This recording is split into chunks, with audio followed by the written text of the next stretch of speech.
Good evening from Dubai, and today we are continuing our subject, what we started last week about boundaries, and we'll recap a little bit from the previous video. We spoke about we defined the boundaries and the visible boundaries and the invisible boundaries, and our interest is only on our invisible boundaries. And today video will be, and our broadcasting will be about the relationship boundaries. Is that a necessity or it is a choice? From my opinion and from what I have seen out in our Middle Eastern society now and the South Asian society, that it is a necessity after the cultural changes and after the new trends that we are adapting from other cultures. I have seen many families and many young adults who are really struggling with setting up their boundaries. And I would like really appreciate all the viewers of my video today to give their feedback, and it does not mean that feedback has to be positive always. Whatever you feel, it's good, and any feedback you give is a positive for us to improve our quality and quality of our broadcasting, as well the quality of the content that we are going to broadcast. Now, going back to our subject, without further ado, I will really emphasize more on the relationship boundaries, and in particular, we'll talk about the intimate relationship between spouses, that most of people here I found that they are struggling, and we are postponing to communicate our frustration or our madness, our disappointment from the problems that arises during our relationship. So my advice for all young adults who are really very close to getting engaged or married, to first make a list. They must make a list of who's the perfect partner for them.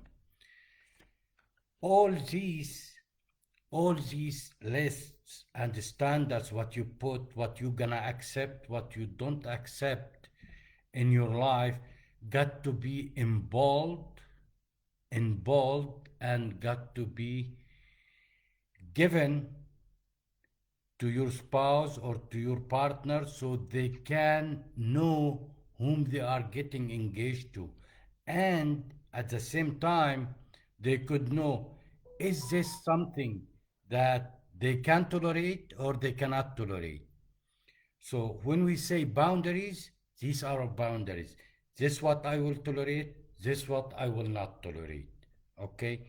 In this way, when something happened in your relationship, you will know that this has been told to you, so you should not communicate or get annoyed from it. Now, many spouses, let me say, do not communicate their disappointment from the first instance. When it happened, they keep accumulating their disappointment until it gets what hurting them, or it get to frustration and sadness and anger later on. So what I suggest during this communication and during the boundary setting, that anything you get annoyed from your partner, you got to say it on spot, and you got to mention it, that this issue is disappointing to me. This issue is I cannot accept it in my life, and please refrain from doing it. Now, when you are bold enough and you keep reminding your partner of it, don't say that this one thing is happened one time and they are not going to do it next time. No, many will do it, and many spouses will manipulate each other to come and to accept what they want from you. It's you who gonna keep guarding your boundaries, because this is what makes you confident. This is what keeps you respect, your self-esteem, and your self-worthiness. I said in my previous video that the boundaries you are setting always has to have gates. Why we have to have gates on our boundaries? Because we need to let the good thing to come in and the bad thing to come out. We've seen in many instances here in Dubai and in our Asian culture that people get under influence of their relatives, of their parents, of their families, of their colleagues, of the society that they are around, and they don't really keep their boundaries guarded, and they do let people to influence them in many instances. And we have seen relationships getting destroyed, or divorces happens because of bad influence.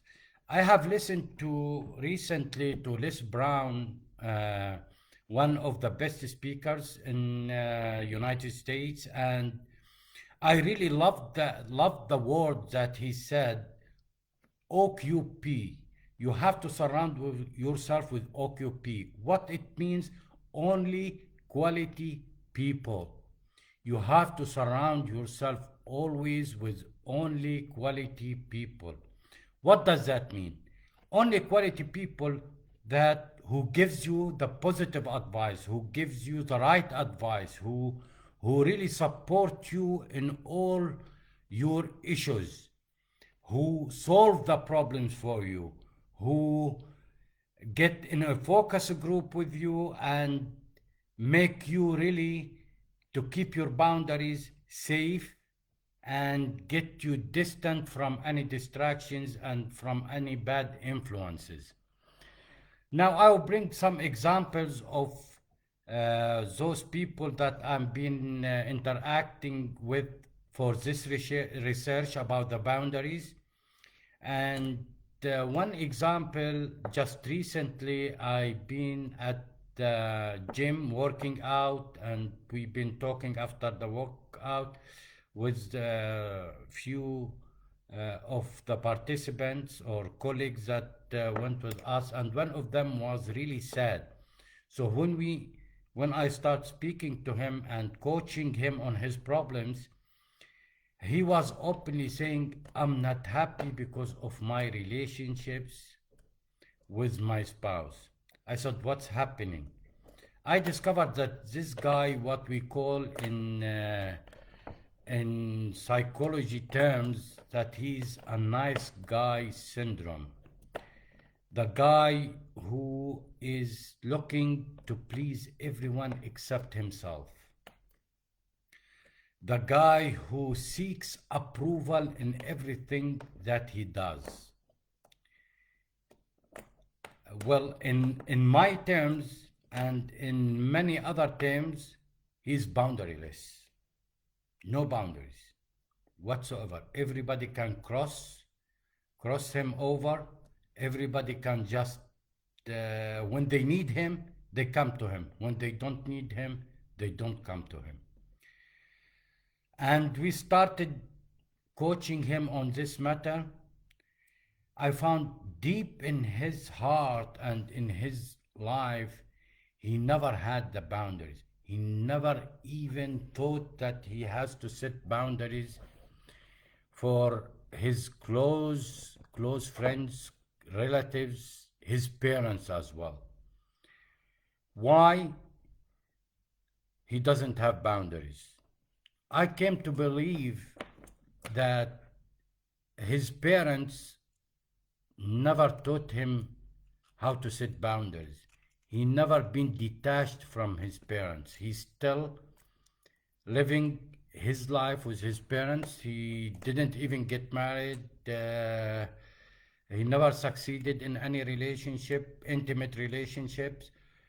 However, he succeeded in his business, but the nice guy syndrome, what in his life that he has to please everybody. If he wants to do something, he needs to seek his parents' approval, or he needs to seek some other people approval. He needs, well, this is called the boundaryless, and he needs to be taught how to set boundaries.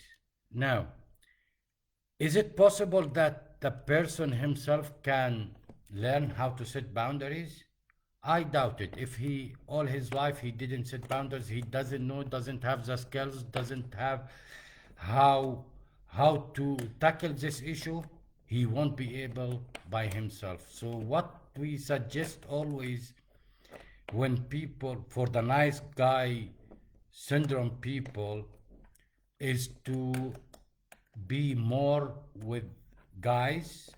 If he's a guy with guys, if she's a woman, so with woman group, they have to form a group, and he has to have more friends of his or her gender.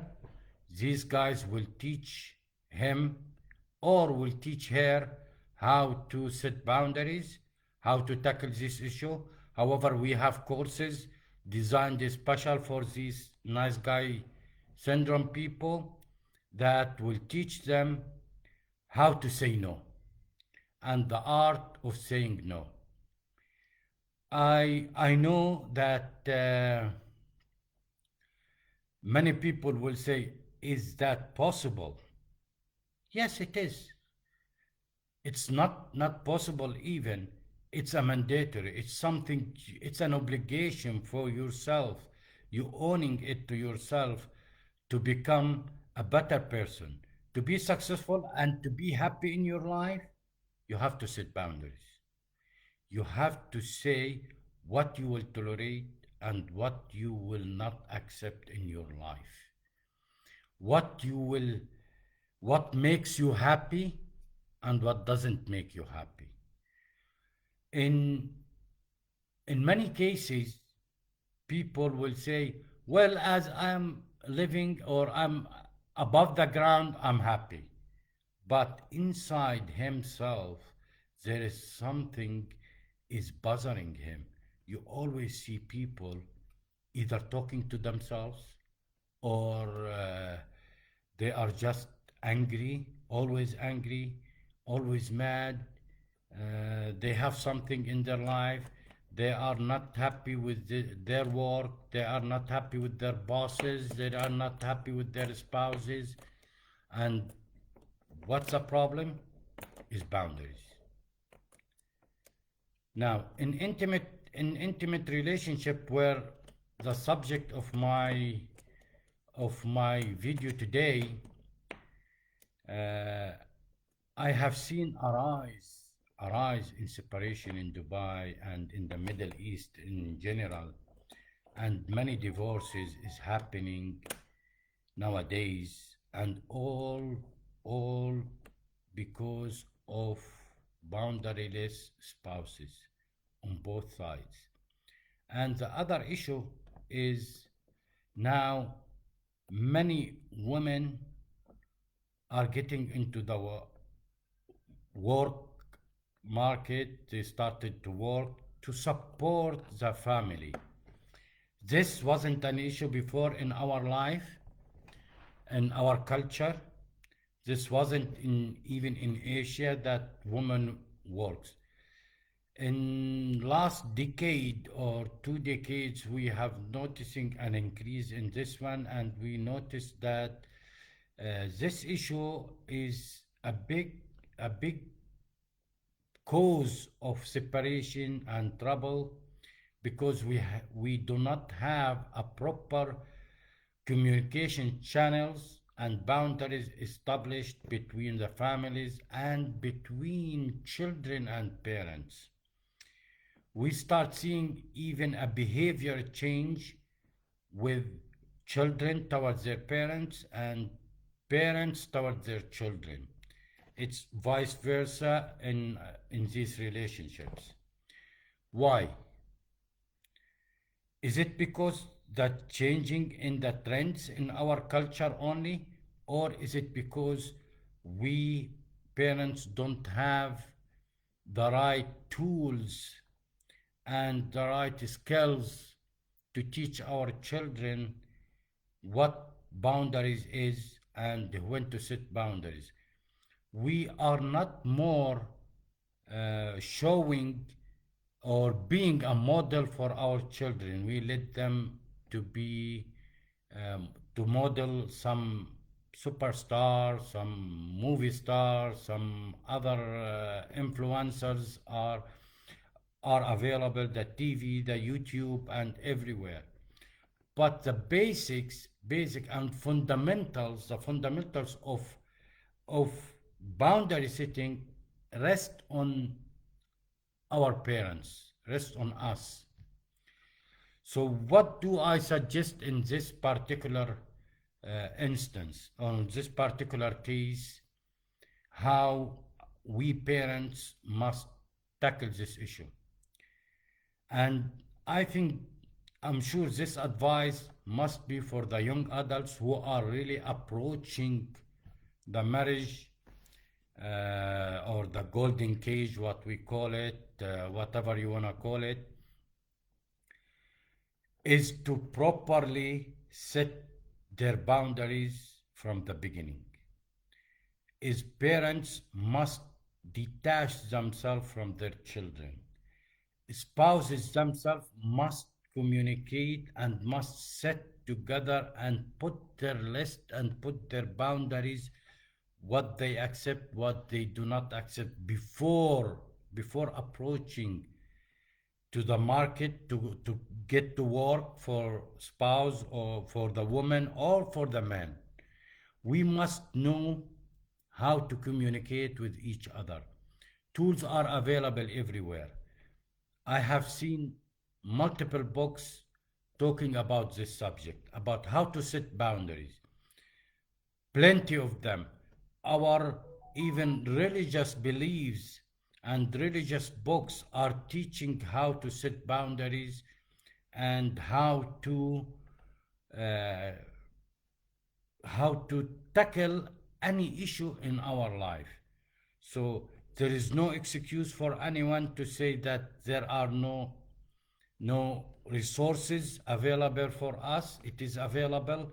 We coaches are available also to help anyone to set boundaries and to learn how this has to have. I just will mention one more thing here about boundaries. And when a person says this, I don't tolerate this issue, and comes and things happen that it violates his boundaries, some attack, some invasion, something. You should not take a strong action from the beginning. You could just remind and say and do. But when you say a word about this one, about this invasion, and you have to stop your spouse or your colleague or your friend on his limits, you should hold to your word. You should hold to the action, whatever the consequences is. Whatever gonna be the consequence of your action, you got to hold to it and take responsibility of your action. I'm saying that from many things happened in my life, and I wasn't that solid on my boundaries. I kept these issues just I took them lightly in my life, and I have seen this also in many relationships away from me, from whom I'm researching right now as well. They took all these things, all their boundaries, very light. I can say 100% of those people whom I researched and of myself who took his boundaries lightly, didn't guard them, were in deep frustration and in deep sadness, in anger all the time, and it reached to a depression in certain cases. Believe it, you should guard your boundaries. You should set them first. If you don't, please comment, and we'll try to contact with you and help you to set these boundaries, or to give you the basics of how to set boundaries.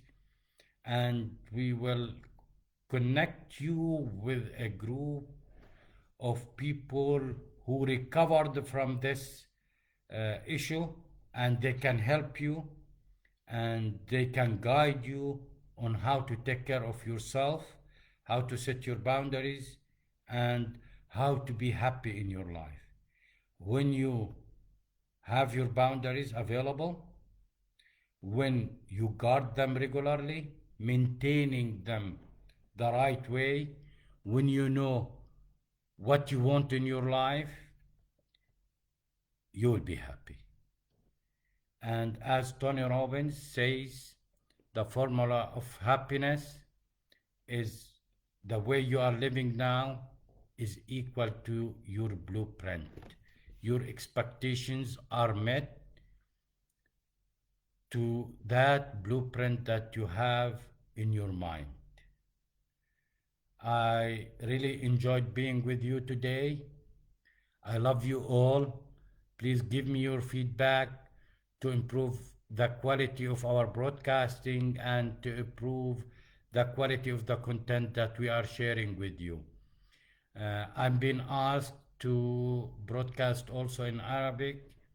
So my next live video will be in Arabic language, and it will be every other alternate day our broadcasting. So wait for me on November 11th, and the broadcast will be in Arabic language. Thank you for being here, and I hope you enjoyed, and it was a beneficial live for you, and I wish you a happy evening. Enjoy your day, enjoy your night. Love you all.